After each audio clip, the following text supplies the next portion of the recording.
Learning how to learn is very important. That's what's going to keep you continuously getting better. And if you keep doing good work, there's always going to be work for you. Let's get started. Bienvenido a otro episodio de Hipertro.Fit, un podcast que gira en torno al entrenamiento de fuerza convencional, la nutrición en la estética corporal y otros hábitos importantes como el sueño, el descanso y la gestión del estrés. Todo desde la teoría hasta la práctica. Nuestra misión es reducir la brecha de información que existe en México, aportando un pensamiento crítico y práctico. Sin más preámbulos, comenzamos. Hello everyone.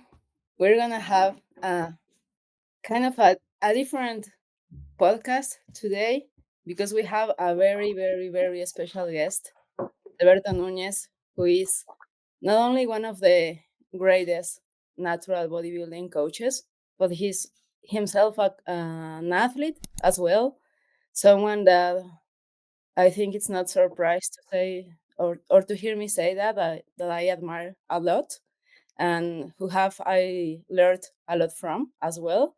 So first of all, how are you doing today, Juan, Sergio, Dani, Berto? This is early for me because I like you guys. Yeah.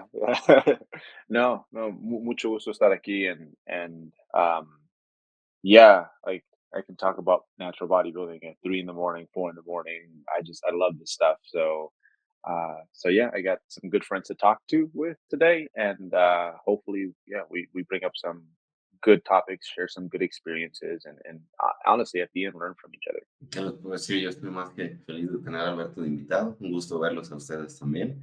Y pues nada, muy emocionado de los temas que vamos a estar hablando el día de hoy porque no puedo pensar en alguien más apropiado para hablar de coaching online que Alberto, así que será un placer. ¿Qué tal? Buen día a todos. Berto, first of all, it's an honor to have you here with us. And I need to say thank you for all the knowledge that you transmit to us in Instagram, in the 3D MJ journey, about a lot of knowledge that we are doing right now with our clients, with our process, that I need to say thank you, and it's an honor to have you here. Como pueden ver, creo que es la persona, uno de los principales referentes para mí, el cómo lleva a cabo su proceso como atleta, el cómo lleva el coaching con atletas de alto nivel. En mi caso, un atleta, one of your athletes, Dirk Kemrich, it's like an idol for me. So I learned a lot from both of you. And Berto, welcome to your home. So I'm doing great. I gotta admit, I'm nervous because I really don't speak English very well. But let's do my effort and go ahead because we have a very interesting guest.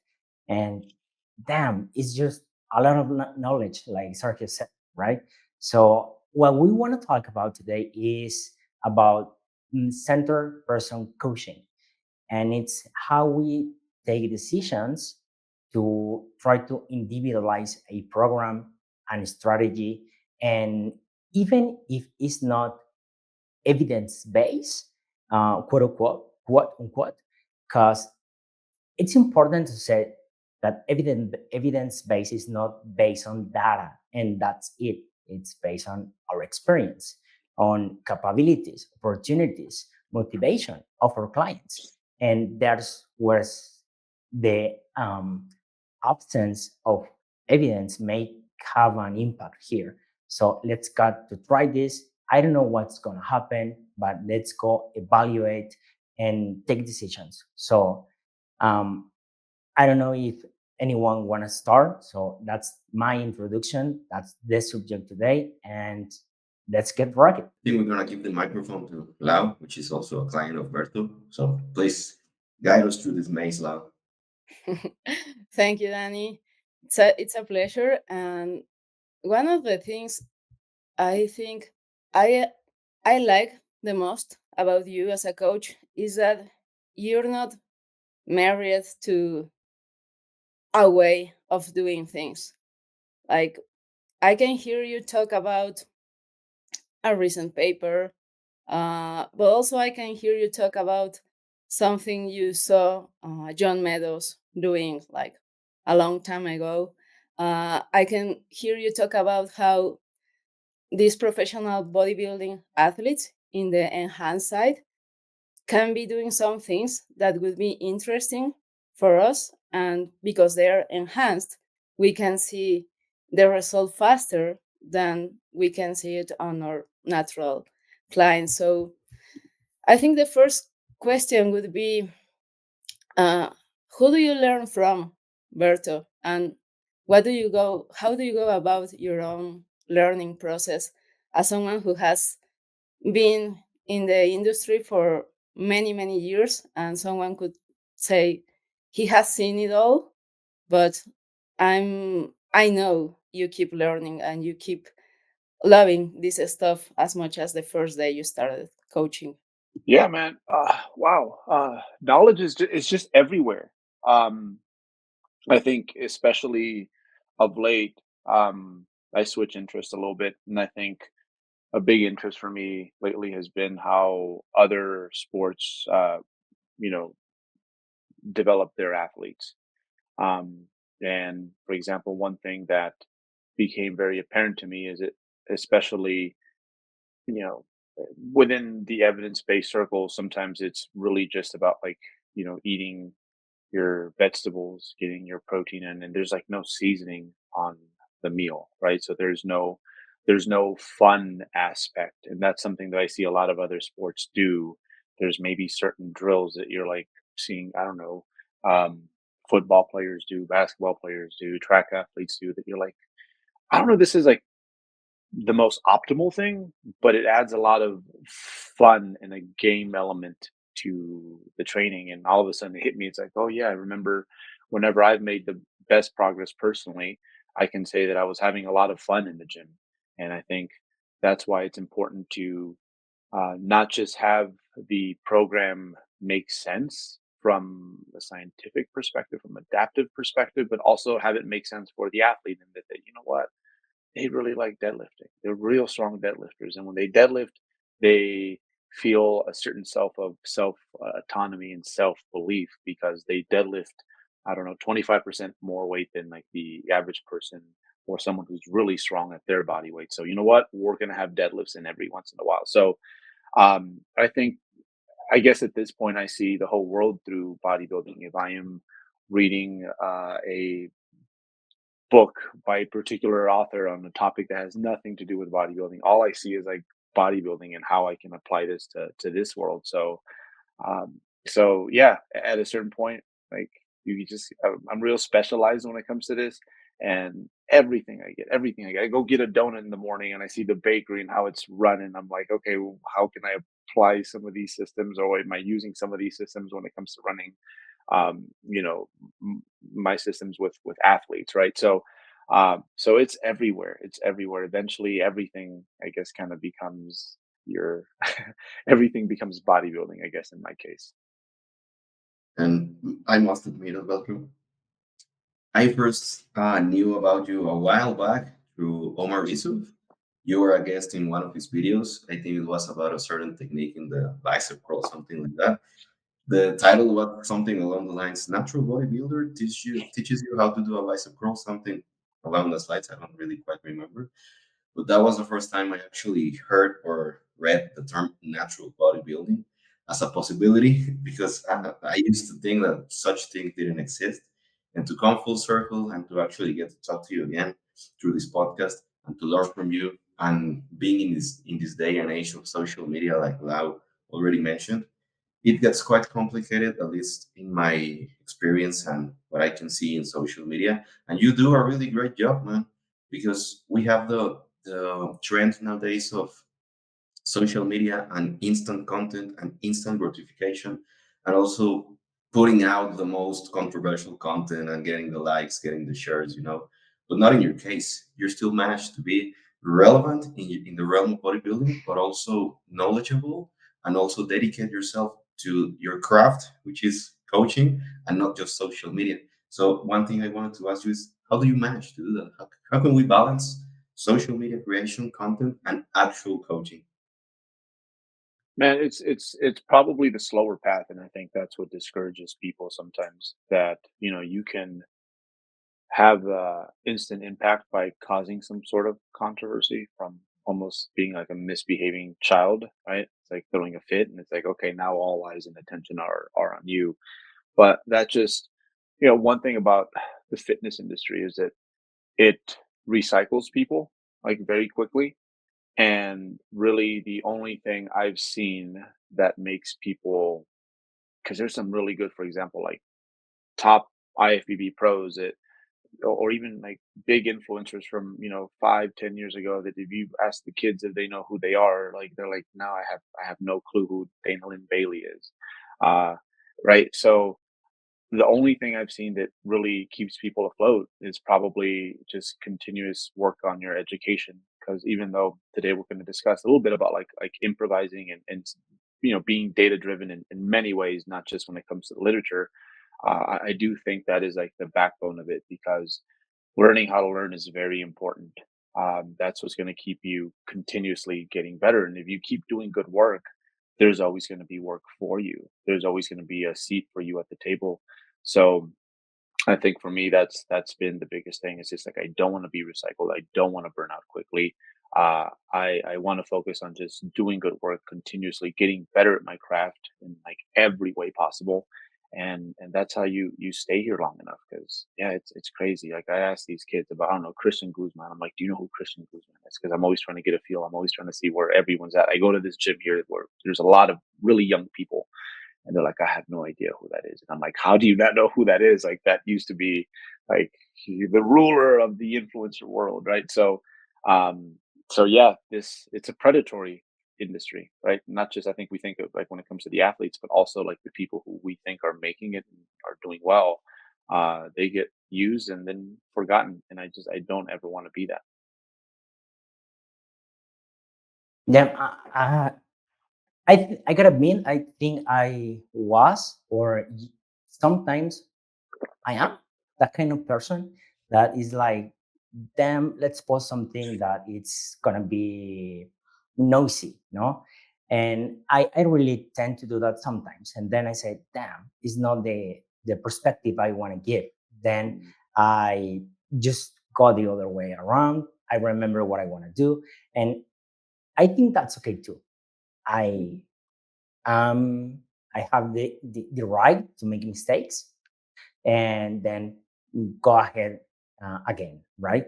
So, but I try to do my best. I try to share, um, ¿cómo se dice cuando es matizado, una perspectiva más matizada? And try to do all the angles and not just my preference, right? So, and here's where I want to start in the subject. So, when we are coaching, we there's no identical client ever, right?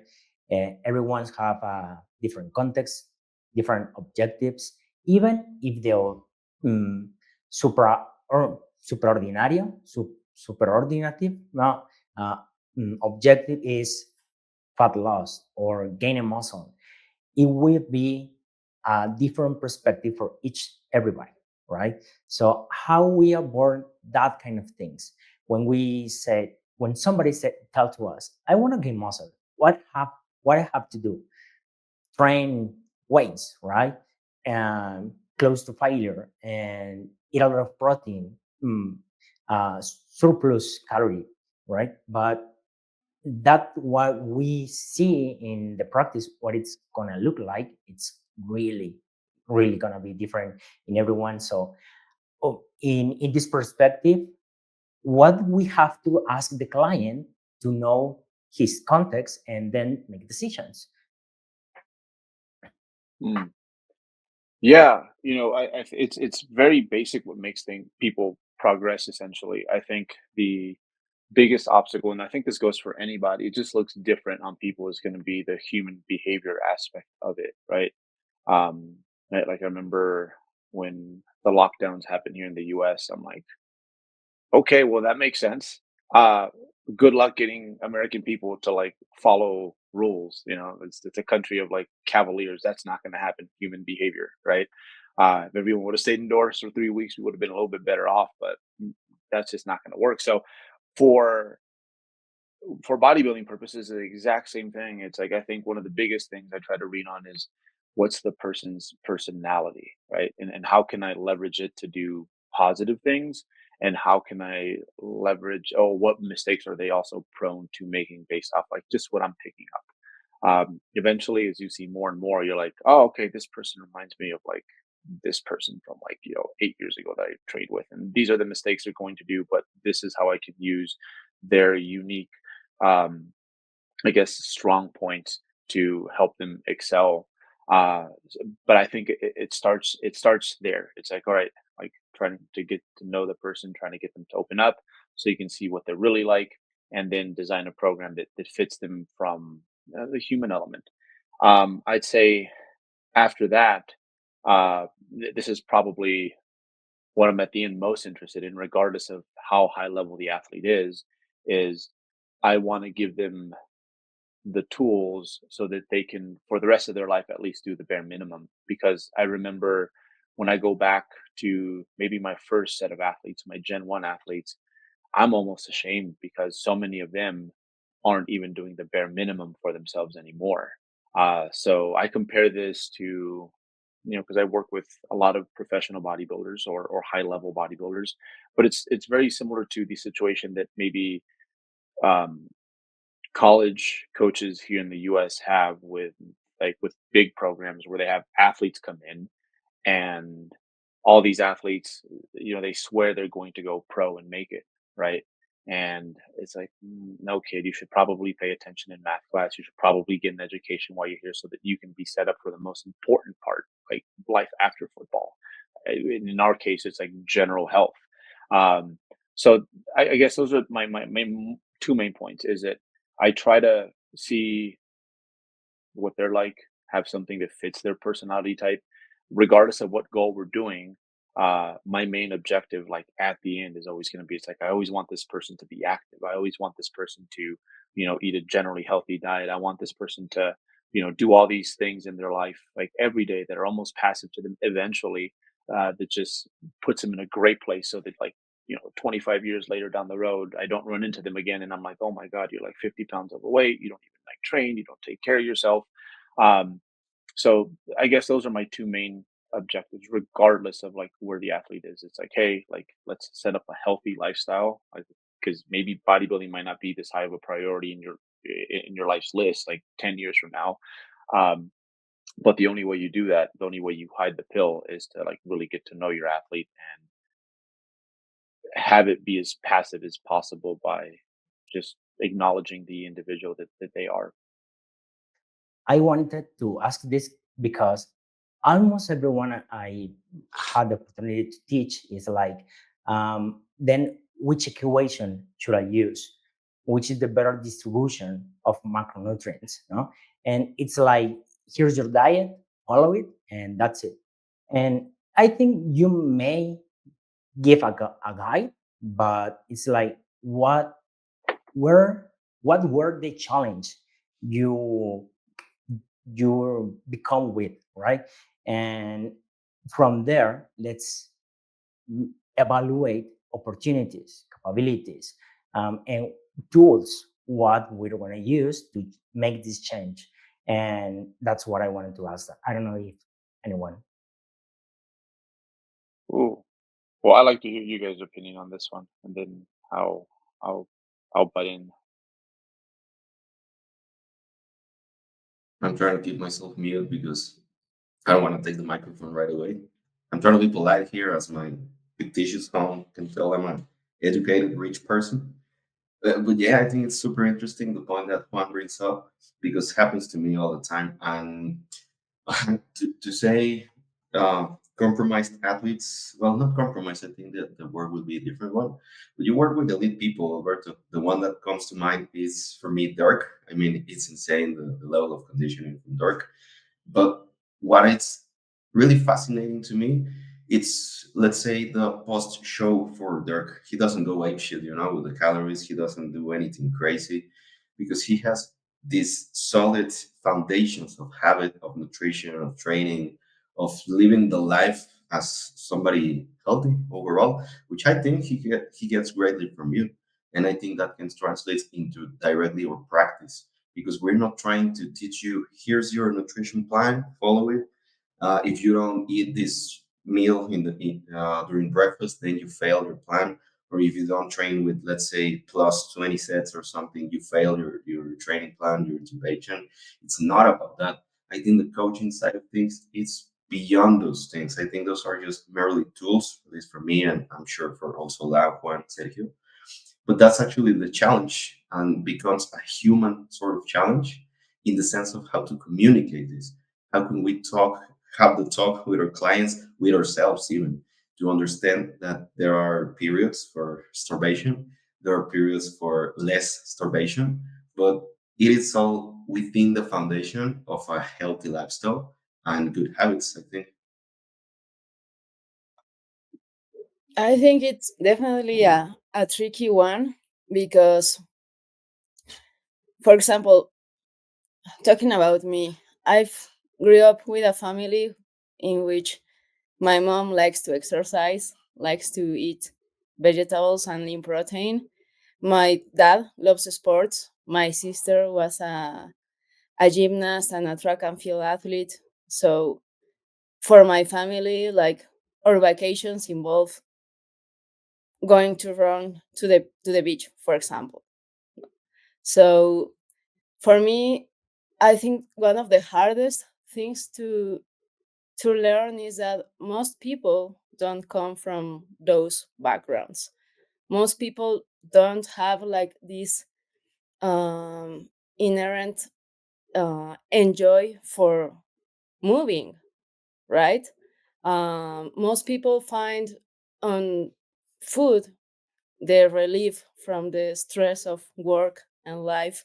Um, but one thing that I think I have improved a lot is to be able to read like between the lines and trying to see which, like, it's like deciding which load someone should start with in the lifting room. Like, you know, when you have someone who you haven't seen lift ever, and one of the things people ask you, where should I start? And you try to give them something that challenges them, because if it doesn't challenge you, you're not gonna buy in because it's boring. But not so much that you think that bar is gonna crush him or her. So I think over the years I have developed like that sense of trying to meet clients where they at. And I think I do something like really similar to you. Like most people, at least the people that I tend to work with, general population, like I have now some athletes, but um like the difficulties are pretty much the similar ones. So I know which things I have done in the past that didn't serve well. For example, giving um macros to people when they're not even ready, or they don't find it useful to dedicate this amount of time to tracking and measuring things. So that's like a giving someone a 100-kilogram squat for 10 reps when they can't even lift the bar only. So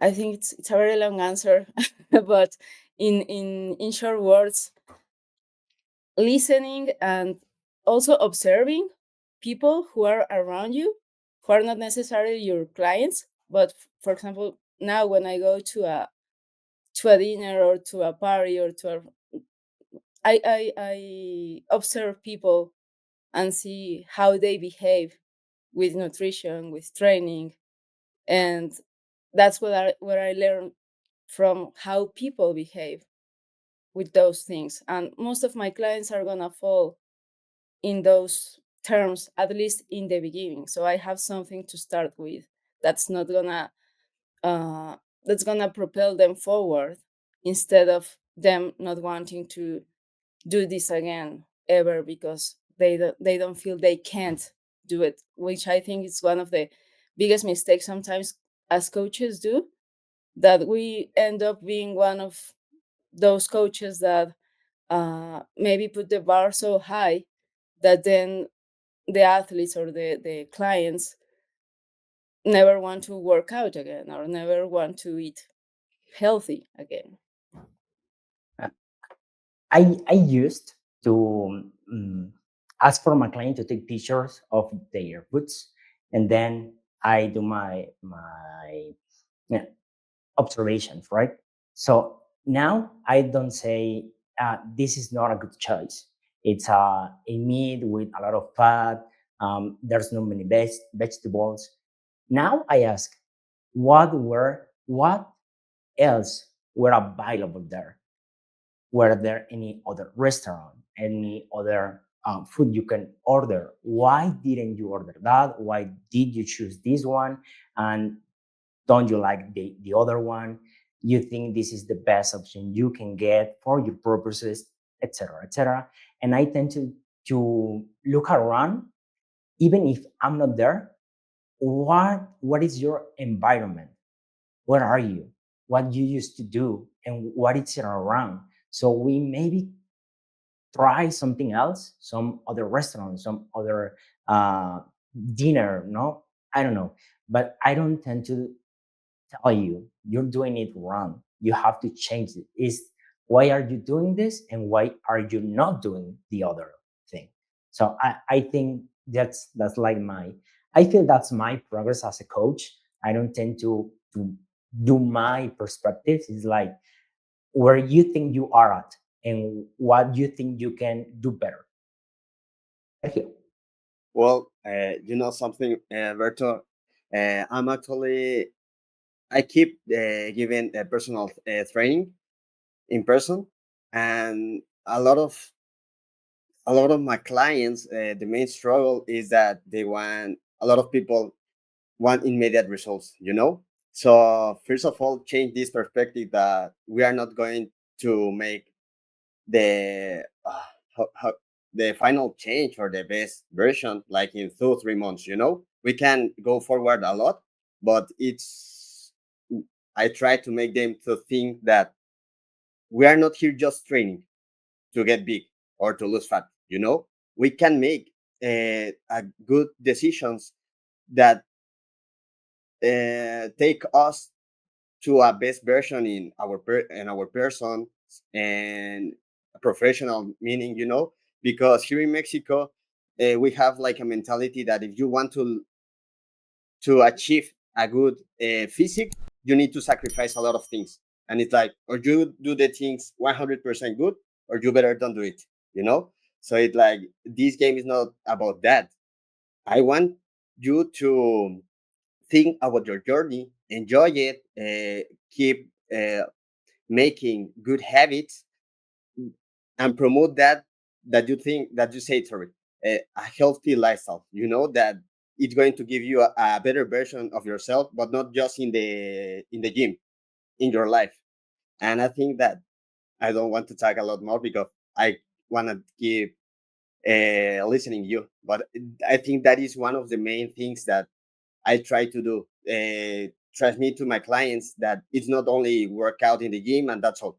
You need to think about all the other uh, your environment and how you can improve in each areas. Yeah, I think one thing you guys mentioned that um, happens frequently with just about everyone. Like even I'd say 80% of the people I work with are kind of in a similar situation. That is that they come into this world and they feel like kind of incompetent almost. And I think where I try to leverage this, and this is especially easier with maybe adults that have lived a little bit longer. Um, I try to remind them that in maybe a different world, they're much more competent. So whether this is as a student, whether this is in their professional life, whether this is as a parent, it's like that's who you can be in fitness. Like just how is objective and calculated and sharp and as efficient as you are in that world. There's no reason why we can't bring this here. And all of a sudden they're like, oh yeah, like, I didn't start out great at this. I put in the work. There was a lot of ugly moments, but eventually I got to this point where now I'm really good in my career. Now I'm really good at, being a mother. That sort of deal. And all of a sudden, it just gives them perspective that it's just like, yeah, it's just about being consistent, exposing yourself to things. And over time it just kind of becomes you, and you almost don't think about it. Because at the end, what we are trying to do is almost have some sort of cultural rewiring of sorts, because actually I was just reminded of this recently. I spent 2 weeks with Cynthia's family, and her family's way more Mexican than my family, in that it's all Mexican cuisine. Like sometimes in the morning, it's like, really, we're having bread and coffee. Like that's kind of it. Like it's just so different from my usual. And it's crazy because there was probably a point in my life where I'm like, you know what? Yeah, let's do this. Like, I can do bread and coffee. I'll just do two breads and some coffee, and I'm good.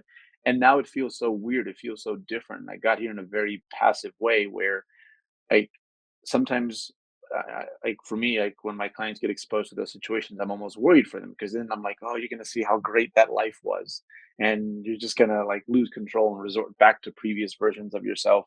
But eventually, if you stick around long enough and you start to see the receipts in this world kind of start to amount and pay off into something, you almost miss this when you're in situations like that. Like whether it's was, those 2 weeks with her family, or we're at a restaurant and I'm ordering lasagna or something.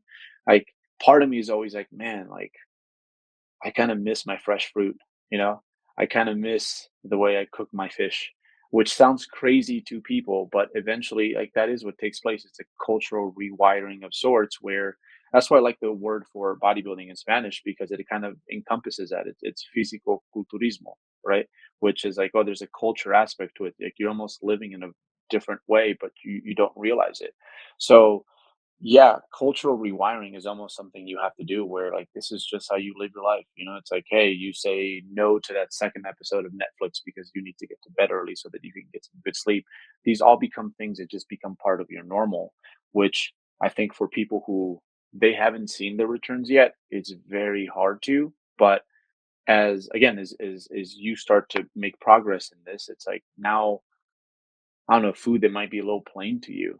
It's more multidimensional. It's more than just like, yeah, like for me, I can honestly say this. Okay, that bread that I had with her family is much tastier than blueberries, but blueberries has like a deeper meaning to it. There's so many other things outside of just the taste that come with it. It's going to be like what it's done for me, what I know that potentially this can do for me when it comes to like a healthy lifestyle and like living longer and aging better. So it's hard to explain that to someone who is, can't even swim. So we have to start at like the shallow side of the pool. But eventually, what I have found is, again, this works the best. It's just like, hey, you're very competent at this. I will find that one thing. If it's a young kid, it's like, dude, you're really good at Minecraft, that video game or something. It's like you could be that dude here. It's just going to take some time, basically. I can totally relate. As a proud Mexican, I went to visit my family during the holidays, and for dinner, not so much breakfast, but for dinner, it was like cookies and and that was pretty much it. Maybe little bit of fruit, but I was like, guys, where's the protein? Don't you have any veggies this time of day? Stuff like that. That for us, it's just so customary. It's like we do it not only because as bodybuilders, but it becomes part of who you are as a person, not just the bodybuilding side of things. So I can totally relate. And to communicate why we do things, it's really complex, man. So that's what's really interesting about hearing your perspective. And also, in regards to your perspective, Berto, you're not also one of the best natural bodybuilding coaches, but you're also an athlete yourself. I wanted to ask because sometimes this discussion sparks up that people don't need to be athletes, they don't need to walk the walk to be great coaches, and perhaps we can agree. Maybe it can be the case. But what do you think? Do you think being a natural bodybuilding athlete, not just coach, gives you a certain edge, a certain understanding of the process that perhaps you couldn't have without the athlete side of things? I don't know if it's so much the athlete thing is more so that I'm just generally still very interested in figuring out ways to make myself progress, right? I think really the only thing I leverage from the athlete side of things is I think sometimes athletes feel this immense pressure, and I can relate to what that feels like. You know, to like, shoot, I'm going to compete. I'm going to see how this thing I've been working on for very long is going to do. Right? There's a lot of pressure associated with that, but I think what, and this is why I don't get. I think sometimes coaches that kind of reprioritize themselves, like usually for the worse, because it's like the only way you're going to, like, I feel like a phony if I wasn't living this life myself, you know, as best as I could anyways. So I think that's where I gain leverage, is that, like, you know, I have my own personal goals. I try to do as best as I can. I'm not perfect, but I try to do as best as I can every day. I'm generally still very curious because I really love this thing and I want to figure out ways, like, not just within, but like for selfish reasons, like, okay, what can I do to continually better my system so that I get, you know, better and more predictable results. So I think that's probably more important than, like, is your coach an elite athlete? Because shoot, there's a lot of elite athletes. I don't think people understand. It's like it doesn't matter what they do. Like, I've seen the weirdest things, and it does. I've seen I've seen guys come back with cross striations in their outer quads after like 3 weeks of training legs for the first time ever. You know, it's like, okay, that's not fair. So, like, you can't go by just that, but what you can go by is, like, I guess, the spirit animal that lives inside the coach. It's like, okay, if you see that they're really still interested in this, that they're not just doing this as a job, they really, really, like, love this stuff. I think that sort of passion is what you're looking for. I totally agree with that. And sorry for the background noise. I'm on the pet's room and my neighbors are deciding to do the laundry right now. Uh, but I totally agree with you, Berto, and I really think that the coaches that are the most interested in their own processes and are in love with their training are probably the ones that do best, because I don't know, I think it's hard to be really good at something that doesn't matter to you anymore as much as it used to be. And I can understand it's a long journey. Like, these physics that we admire have more than a decade under their belts. So as any other relationship, there's gonna be times. I mean, the relationship with your training, with your own process, there's gonna be times that you're not gonna be like in the moon, like when you first meet someone or you're dating. Or there's gonna be times that perhaps you're going through your own struggles, and maybe you don't enjoy training as much as sometimes you do. But in the end, uh, those who are able to keep their own processes like in a high priority are the ones also that are gonna use themselves as these guinea pigs to try out things that they have seen in the research, that they have seen other coaches are doing, that maybe other athletes in other sports are doing, like you mentioned at the beginning. um, and with that in mind, one question that I wanted to ask you, because I know you reflect about this a lot, is in which things, because I'm sure there are some, uh, you've shifted your mind over the past year, that I think we have like many um, interesting takes. For example, on the volume side, on the deload side, the training to failure or the proximity to failure. Those are the things. The range of motion. Uh, there are there have been many things that have been in the research recently, and then you can talk about it probably more than myself, better than myself that I can't. But has any of these things shifted your mind or your coaching in some way, like talking about the last year? Yeah. I guess it's funny because even science is ruled by people at the end. So if there is like one thing um, that I'd critique the scientific world on a little bit is it even they themselves like sometimes don't tend to listen to each other, or don't try to leverage the how much better this one person is at this one thing compared to another. Uh, or yeah, I think that's the big one. It's like there's a lot of people doing good work, and I don't mean people who are like just only doing research, but people who kind of go both ways. They're like in the research and they're also out there. I think they kind of fall into the same traps that I think bodybuilding coaches fall into, is where it's like, you know what, I don't care if it's working for that coach because like they're from a different tribe, they're from a different camp. I don't I don't even want to look that way. So I wish I think that's one thing that I've seen like more clearly take place like this year, where I'm like there's just not that sort of communication, at least not publicly. And I think the consumer can kind of see that, and it confuses them, where they're just like, hey, could you guys just sit down together and like hash this out so that we can like know what to do next with ourselves and our clients. Um, but in regards to like change perspectives, I'd say probably um like even when I look at my off season this year, it's like the areas that have improved the most have been the areas where I have seen the best objective performance metrics like come up. And I think most people who train long enough, they'll probably tell you the same. It's like, you know what? Throughout my training history, whenever, say, my chest presses have gone up, I've seen the muscles that are the primary movers in that movement, right? Like develop.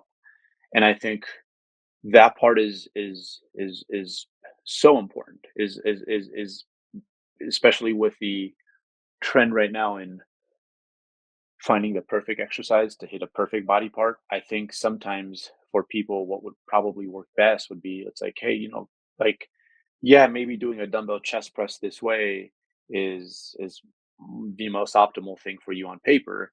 But you know what? You're really good at, the Smith machine with a low incline. Like when you do that, it's like we can't stop progressing. Um, so I'd say um, I like to see people, yeah, understand biomechanics, like understand why this movement might be on paper the best fit, but at the end, like the movements that you have the best history with, the movements that you have the most predictable progressions with are that important. Like in this case, like this off season for me, what's grown the most has been my upper back and my posterior chain. And when I think about it, it's like, shoot, that's where I jumped up the most in load. Um, it's been on my upper back rows, and it's been on my hinges, like easily. And the movements where maybe I was overly focused on, finding that specific movement that really targeted that area. If I don't make progress in it, same thing's going to happen no matter how good that movement is. It's just the secondary effects. What I'm actually looking for is not going to take place. I think powerlifters are great examples of this, because the name of the game for them, in order to compete, in order to continually stay at the level you are, or progress, you have to see objective performance changes. And you'll see it with all sorts of powerlifters that are put together very differently, where maybe for them, like a bench press is not a very good exercise for their pecs, because the name of the game is progression. Years go by and you're like, whoa, these are like very good, like pecs and shoulders and triceps on this person. It's crazy. The biggest legs I've seen on natural athletes, especially in the posterior chain, was in a USAPL Nationals like warm up room. And yeah, this is like, they're genetically great athletes, but so are the ones at like WNBF Worlds. But I just remember seeing everyone warm up.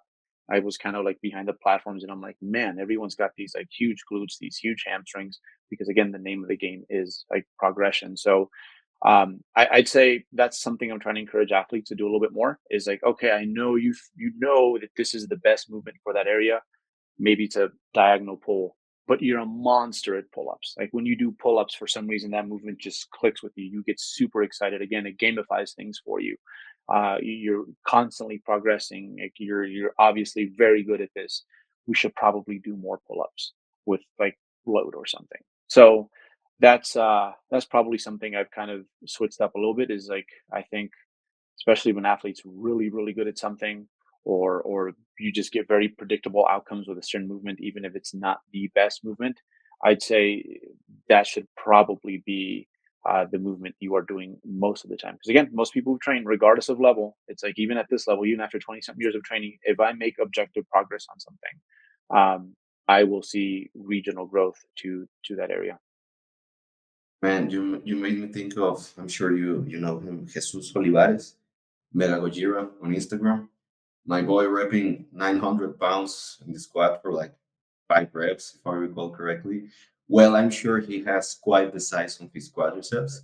So it goes to show that perhaps some sort of minutia in exercise selection can have its place, but overall, I think it's really good practice just to focus on progress. Even if all models fall short, I think it's sufficiently good for us to make progress and also to keep peace of mind, because the knowing that you're making progress, I think psychologically also drives your motivation, drives your self efficacy, and all that good stuff that we want in ourselves and in our clients. So it's good to hear it from you to being aware of the minutia of the details, but keeping it simple in the day-to-day basis. For me, at least, it's so valuable. You, Danny, sometimes said simple but not simplistic, right? Is I know what's the context. I I know the data, but it doesn't change my way I coach because it's center person coach, right? It's what you prefer, what you enjoy, where you progress at, how is your adaptation to this? Because you may be making progress, and somehow we are not seeing meaningful adaptations. I don't know if someone who, damn, I progress really well on military press, but my shoulder hurts. You know, every time I go ahead and then return to this weight, damn, again, or this volume, right? So the adaptation is not getting there, right? So what I have to work to maybe get aboard on this um, uh, problem and then go past, right? But that's where we evaluate. Let's try this variation. Let's try this other implementation. Maybe a bar, maybe a machine, maybe dumbbells, maybe front races with cable. I don't know, but let's find what works with your military press so it won't hurt anymore, right? But it's center person coaching, and that's what we want to talk about today. So it's right. The data is important, yeah, but I don't think if mm, uh, elbow extensions with your elbow mm, above your head, right? This position, and then you do extensions, but this hurts my shoulder. Then don't do it. It's that simple. Don't do it. No, we don't have to. It's best evidence. No, I don't know. I don't care. You won't progress. It will hurt. You don't gonna have a good experience with it. You don't want to do it again, maybe in 6 months. And that's what we want to talk about here. It's simple, but not simplistic. You make me think, Juan. Well, if it hurts here, don't do it. So it's gonna be, let's say, $200. So see you in next month. See if it hurts. We'll go from there. So I'm a sports physician, so I do that. No, not really.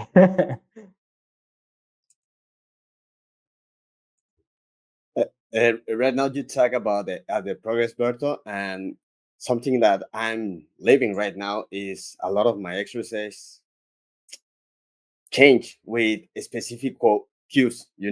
Like some techniques, strategy. I call them the Berto hacks because I learned a lot about you and about the coaching of Lau. The soft lockout, make some pauses, and that changed a lot the execution. You can have, in my case, I can feel more the work, and example is I do the pendulum squat, and years ago I used to make them with a lot of weight, and my technique definitely it was not the best. And right now that I have a specific quotes like, okay, you need to go full range of motion, and just before going to the bottom, 2 seconds pause, and then full effort to go up. The how do you manage these cues, or how how do you determine that, okay, I think that we can do this and have a better stimulus, a better results? Another example, in the program of Dirk, I saw that he first do the leg extension with a short and bias, just one set, and then he goes to the pendulum. No, I really admire this kind of strategies, because it's not like, okay, the paper say me that, so I'm doing it. It's like a lot of the experience you have with your athletes, with your clients. And can you tell us a little bit more about this, your Berto hacks? Yeah, so a lot of this is almost trying to do the exact opposite of what I remember, like when I started powerlifting, like what the cueing was there. It's like I just remember squatting and people are telling you, it's like, okay, like, activate your lats, bring the bar down, like hold your breath, um, keep tension on the hips, push the knees out, and there's like 5 6 different cues going through your mind. um, so I usually try to minimize things to like one cue. Like it's like, okay, but how can I fix most of this with like one cue? And you just generally get them to a point, because we see two kinds of like bad technique at the gym. Like you see that sort of bad technique that you're like, this isn't going to progress for very long, or they're going to get hurt. And then there's like that other sort of like not so good technique where you're like, oh, as they get stronger and they progress, they'll kind of figure out different strategies, and they'll kind of like learn it on their own. Um, like that's usually where like, technique that's not great yet, like usually falls into. It's like, one, this is going to end poorly. This one, I think she'll figure out the squat once there's like more weight on her, and I think that'll keep her like heels down, and she'll be able to hit that depth all the time. Like that's usually where I categorize like technique into one of those two categories. But the person that's like prone to like, well, this is wrong, we need to intervene now before this just becomes our habit, this is just the only way we know how to do things. I usually try to look for just one thing that I can change that puts them all of a sudden in that other category where it's just like, all right, it's not perfect yet, but I think as time goes on, it's going to kind of sort itself out. They will get feedback from their own body, and eventually it'll be, passing grade technique, or beyond ideally. So yeah, you just don't want to have too many things going like through an athlete's head. Usually when I am doing technique checks with athletes, especially my weekly ones, I I try to only focus on so many movements at a time. So I'll have them send everything, and yeah, there might be things like with all these other movements we need to sort out. But I'm like, you know what? Like, we're gonna leave the curl alone. Like, it's not perfect, but we can get back to that. Let's get these first 5 items so that they can just focus on these things only at once. Especially with people who aren't, haven't been doing this for too long. You don't want to overload them with too much, because also at the same time they're just gonna feel like every day I go in, and most everything I'm doing is obviously not like good. Like you don't want them feeling that way. So the things that are of most urgency, we address those. And then when it comes to like technique suggestions, just try to find the simplest way to fix as many things at once. And hopefully that can be one, maybe two cues, but that usually works better, because people, again, they do better when they feel like they're playing, as opposed to like it's all these instructions and this list of things to do with like every rep. So that's my general approach to getting people to eventually, hopefully, at some point, move the way Dirk moves in the gym. And Alberto, I'm really curious to hear your mostly opinion as a natural bodybuilding aficionado, fanatic, and lover of the sport. how bright is the future of natural bodybuilding? Because let's say last WNBF Worlds, you could see people like Dirk in your corner, but you could see Babakar and also the professor battling alongside, and you see this crazy ass physiques, man.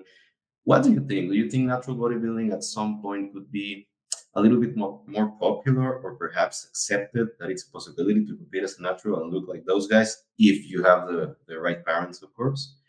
Do you think there's some sort of, let's say, bright future for natural bodybuilding to become more appealing to the masses? Yeah, no, I think so. I think it just needs the right transport system because um, I remember shortly after I started powerlifting was just powerlifting. It's like when I'd go do a meet, like very clearly when you got there, you realize that, man, I have a stick and it's a gunfight, right? Like that's just what powerlifting was. And all of a sudden, then there was this obvious like drug-free option. And I was like, oh wow, this is crazy. And I remember in California, the big old state of California, there was one meet that you could do that was tested. And that was really exciting. And I thought, oh, that's plenty. That's good enough for me. But like you fast forward it to now, like the Sheffield, the big powerlifting meets happening in I think like 2 weeks. And speaking of Jesus, I think last time he competed, he brought home like $40,000 or something like that from a powerlifting meet. Um, so I just think bodybuilding is a lot more marketable because I think regardless of what anyone says, most people who go to a gym, you hear a bunch of different goals, but kind of high on that list, even though they don't say it, is like I want to look better in my birthday suit. Every day when I wake up, I want to be like, yeah, like you can't buy this outfit, right? Um, I think that's appealing to people, and I think uh, even though, like you said, like a lot of these top athletes, it's like well, it's the product of hundreds of generations of the right people having children, and that's how we got there, and that's hard to beat. Nevertheless, it's inspiring because they weren't born in that way. They didn't train, they wouldn't have looked that way. You know, um, so yeah, I think it's a very marketable sport because everyone has at least some vested interest in that, even if they're not necessarily gym rats right now. And there's something extra sexy about it when it's like, you know what, this was done without the use of drugs, primarily steroids. Now that gets people really thinking, it gets their imagination going in regards to like, well, what can I do with myself? Okay, maybe I can't look like the professor, but maybe I could do something for myself. So I think it's all there. I think it just tugs at all the right parts of human emotions. It has a health component to it as well. Um, it's right there, man. It's right there, and it just needs the proper pushes over the next decade. But I don't see why it can't be something similar to that, um, in the next decade or so, much the same way that powerlifting did it. I'm gonna be a little selfish with this next question, talking about natural bodybuilding. What I have seen over the past, I think, 3 years, the women's bodybuilding division, I think it's exploding. Um, and that makes me really happy because you can see it, like for example, the last WNBF Worlds. Like you see Amor Fernandez, who came out of nowhere and beat Natalie Hayes, which was the champion last year, but not only the champion in WNBF, but also the champion in other many federations, organizations. Um, and I think that also maybe translates to people we coach now. For example, I can see now the female clients I'm getting are now more interested in their upper body workouts. You know, it's not only I want big legs and big glutes. They ask me, I want, maybe they don't say a bigger back, but I want a stronger back, and I want to do my first pull up. So I think it's really interesting to me to see that phenomenon happening like in the highest level of natural bodybuilding, but how that also like goes down to the the people that are getting started now. I don't know if you have observed the same. Like you can talk about, for example, the clients that you're now getting, like female clients. Maybe that perspective has shifted. Like I like not only I want to compete in bodybuilding, but I want to compete in women's bodybuilding, or maybe fit body, but like these more muscular divisions. Do you think that's also happening? Yeah, so I'm a draw back from again like the powerlifting because you said something there that I think is incredibly correct in that okay, maybe we can't relate to the Babakars, like, in regards to, like, what they're able to achieve, but that trickles down to everyone else. Like, I remember when for men, like, the 500-pound deadlift was just amazing. Like, if you got the 500-pound deadlift, it's like, at this point, it's like, if he wants to smoke a cigarette while he's deadlifting, let him. He's the man, you know? Now it's kinda become the 600-pound deadlift because, like, as powerlifting's pushed up, now that so as these guys push up, everyone else kind of follows. Like the middle of that bell curve kind of starts to shift in that direction. And with women's training, I remember when I first started lifting, the way the weight room usually looked was it was maybe in a big commercial gym, like 30 guys out there and maybe two women. And now all the other women were just doing cardio. And that was just how it was, and no one really thought about it. And it's crazy because intuitively, like you could just see, you'd see that okay, the people who are lifting weights, they're not doing everything right, but they just look healthier. They have a better body composition compared to the people that are just playing on the treadmills.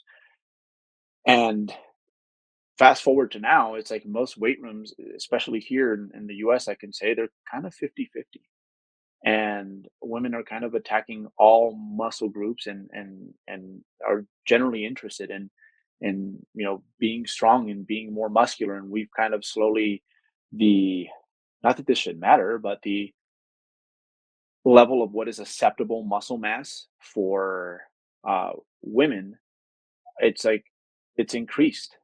And I think that's important because I think for a lot of people, unless they know that this is really what they want. I know for me, like I remember seeing old bodybuilding magazines and I'm like, oh, that's kind of gross. I would never want to look like that. Of course, like it took me kind of like, leveling up and I'm like, okay, okay, okay. I'm getting grosser and grosser, but I'm okay with this. So like public portrayal of what's appropriate to some extent does matter because otherwise it could discourage people from like even getting started or trying really hard. But now it's quite crazy because like I'll see a lot of my female friends that lift weights and they'll get like gross comments from like these guys. Not a positive thing, but I'm like, this guy doesn't even lift, but he thinks that's kind of appealing. It's like, okay, that kind of tells me about where society is in regards to like what is an acceptable level of muscularity. And I think especially with women, geez, because I think most men at some point they're like, yeah, I wish I was a little bit stronger. Whereas I think a lot of women who don't train never really think about that until they feel it for themselves. And then they feel it and they're like, oh wow, this is great. Like I don't care how far I take this. I'm gonna take this as far as I want because this feels amazing. This feels appropriate for me. And I think we're starting to see that a whole lot more. I think yeah, one in part because of like the athletes that are kind of um pushing up the limits of especially what you can do naturally, but also just as a society we're starting to value muscle a little bit more now. And I don't think it's just for men the way it used to be years ago. And I think even better, it used to be like maybe 5-7 years ago just about like the butt. And like now women are like, no, I just don't want just the butt. I want everything. I want arms, I want a bicep vein, I want calves. And that's just really good to see because I don't know, it's a very beautiful sort of body art, I think. It's like art tattoos in a way, like the bodybuilding. And your tattoos tell your story, and I think women are starting to finally like wake up to that a little bit more. And again, and part of that because of the natural athletes that are doing like so well. And especially when you see these women in person, you're like, oh, they don't look like Ronnie Coleman. They kind of just look like athletic. They look like they play, I don't know, they look like they do track and field, something like that. Alberto, we really appreciate having you here. Uh, I was watching every one of us when you were talking, and we're all like we can't believe it. We're having such a great time, and we're really happy to have you here, but we also want to be respectful of your time and want to have you again sometime, maybe later in the year. So is there anything else you think uh, is important for coaches out there to know about how to be a great coach, how to be this not only a coach but also like a mentor for the people they're working with, how to make this positive impact in their lives, because I think that's what we're all about. So like, any closing words you would like to share? Yeah, I guess just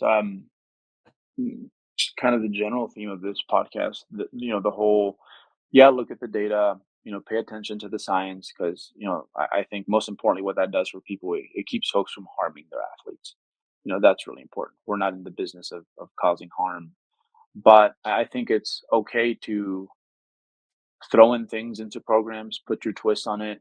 Um, if you think it's going to play to the psychology of the athlete, like whether it fits their strengths, of addresses their weakness in a compassionate way, and there's nothing wrong with having these additives that are maybe benign, right? That okay, maybe they're not what's driving the progress necessarily, but they're not necessarily really delaying it. But the athlete enjoys it, and it makes them feel competent, it makes them feel proactive, it makes them feel like they're doing something. So Um, and also on that note, this is kind of a step even more in, like, I guess, the risque direction. I think it's completely okay to have an experimental component to your training with the athletes. As long as you just, especially once they're a little bit more mature, as long as they understand that, what, this is kind of a chance we're taking. I don't know if this is going to work, but let's find out. Because again, that kind of gamifies things. It makes it fun. And I do that all the time where I'm like, what, I think you are the perfect candidate for this experiment. Let's try it, because there might be some great rewards. And if there's not, well, okay, we can kind of cross that off the list. So, at the end, yeah, it's like exactly what bodybuilding actual sport is. It's like it's sports, but it's like it's science, but it's like slash art at the same time, and no different with the coaching. Just on my side of things, I want to extend a big thank you to Alberto, not only for doing the podcast, but also for inspiring us all to continue bodybuilding, to better ourselves as coaches, and to keep expanding our horizons in regards to paying attention to the science, but also paying attention to the client in front of us. So thanks a lot, Alberto, for taking the time. We really do appreciate it, and I'm sure our audience would also appreciate it. Thank you. Thank you. Thank you a lot, Alberto, and it was nice to meet you. Really, an honor.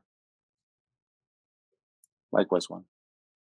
So thank you, Alberto. You are, a reference for us, and it's so I really enjoy to see people who are really passionate about the bodybuilding and can help a lot of people achieving their goals. So thanks for all the knowledge.